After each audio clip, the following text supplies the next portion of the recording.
बिहार के बाद यूपी में एसआईआर प्रक्रिया लागू हो चुकी है, जिसको लेकर के लोग काफ़ी परेशान हैं और काफ़ी चिंता का विषय बना रखा है कि एसआईआर का फॉर्म हमें मिल गया है, कैसे भरना है। या कुछ लोग हैं जिनको यूपी में अभी नहीं मिला होगा फॉर्म, तो इस वीक सबको मिल जाएगा।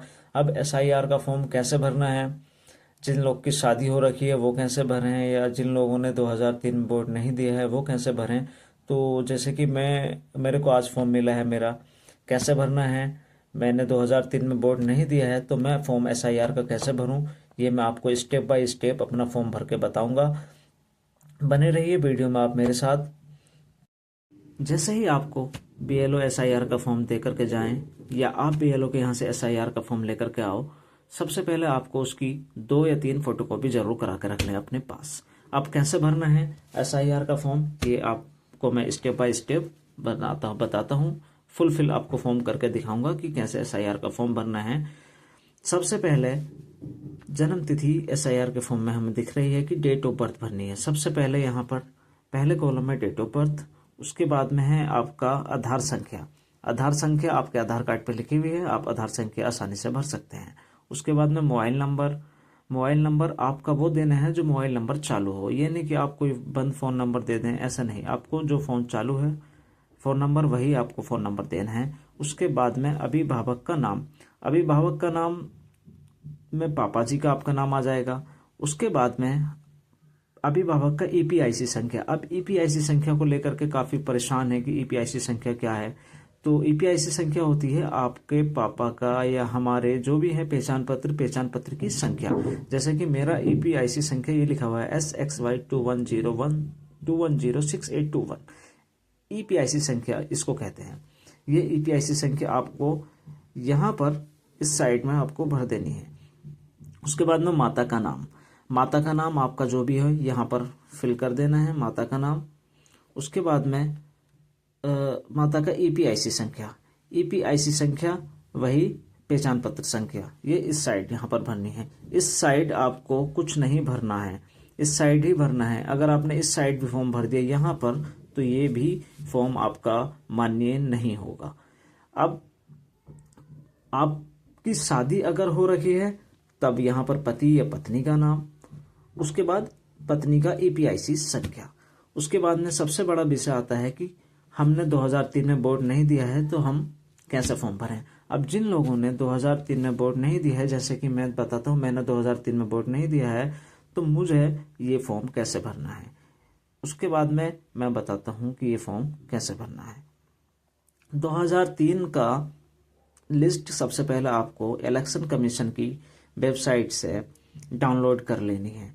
अब जिन लोगों ने 2003 में वोट नहीं दिया है, उनके लिए कॉलम नंबर 2 ये वाला कॉलम आपको भरना है। पिछले कॉलम में दिए गए संबंधी का विवरण पिछले एसआईआर के अनुसार, ये कॉलम आपको भरना है। जिन लोगों ने 2003 में वोट दे रखा है, उनको लोगों को ये इस साइड आपको भरना है। पिछले एसआईआर की मतदाता सूची में मतदाता का विवरण, ये आपको यहाँ पर भरना है 2003 में अगर आपने वोट दे रखा है तो।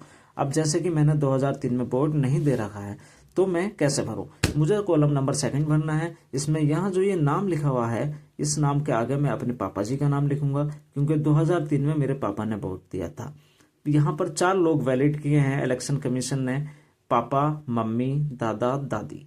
इन चारों में से किसी भी एक की आप डिटेल भर सकते हैं। यहाँ पर जैसे कि मेरे पापा ने 2003 में वोट दिया था, तो यहाँ पर मैंने अपने पापा का नाम लिखना है। पापा का ईपीआईसी संख्या। ईपीआईसी संख्या सिर्फ वही जो पहचान पत्र संख्या है, उसी को ईपीआईसी संख्या बोलते हैं। उसके बाद में संबंधी का नाम। सबसे पहले संबंधी जो है, संबंधी के नाम में आपको ध्यान से लिखना है कि आपके दादाजी का नाम यहाँ पर लिखा जाएगा। संबंधी के नाम में दादाजी का नाम आएगा। उसके बाद में जो संबंध हुआ दादा का और पापा का आपस में पिता पुत्र का हुआ, तो यहाँ पर संबंध लिखेंगे हम पिताजी। ठीक। उसके बाद में जिला रामपुर, राज्य का नाम उत्तर प्रदेश, विधानसभा निर्वाचन हमारा जो विधानसभा लगती है स्वार टांडा विधानसभा लगती है। अब ये क्या करना है, जो भाग संख्या है, ये जो विधानसभा निर्वाचन क्षेत्र की संख्या, यहाँ क्या करना है, और ये जो क्रम संख्या है, ये क्या करना है। तो इसके लिए ही इलेक्शन कमीशन की वेबसाइट पर आप जाइए, 2003 की लिस्ट डाउनलोड करिए। 2003 की लिस्ट पर सबसे पहले आप चेक करेंगे तो यही होगा। अब जैसे कि 2003 की लिस्ट मैंने डाउनलोड कर रखी है। अब ये है निर्वाचन नाम वाली, 20 संख्या, ये इधर ये 20, ये आ गया मेरी विधानसभा स्वार्ड टाटा। उसके बाद में ये यहाँ पर है भाग संख्या। अब ये जो भाग संख्या है यहाँ पर 51 लिख देनी है, जैसे कि ये यहाँ पर 2003 की लिस्ट में मौजूद है। यहाँ पर भाग संख्या 51 लिख देनी है। उसके बाद में जो क्रम संख्या है, ये क्रम संख्या वो संख्या है जो 2003 में आपकी मम्मी पापा या जो भी आप यहाँ पे, जैसे मैंने अपने पापा का विवरण दिया है, तो मैं पापा का जो क्रम संख्या होगी, जिस क्रम संख्या पे पापा जी ने वोट दिया था, वो लिख करके यहाँ पर सबमिट कर देना है फॉर्म। जैसे कि मेरे पापा ने 2003 में, ये मैं लिस्ट देख रहा हूँ, 2003 में वोट दिया था, तो पापा की संख्या है क्रम संख्या 284। ये यहाँ पर मेरे पापा ने 2003 में वोट दिया था, तो यहाँ पर मैं लिख दूंगा 284। उसके बाद में आपको यहाँ पर अपने साइन करने हैं। उसके बाद में BLO के साइन करा के ये फॉर्म सबमिट कर देना है।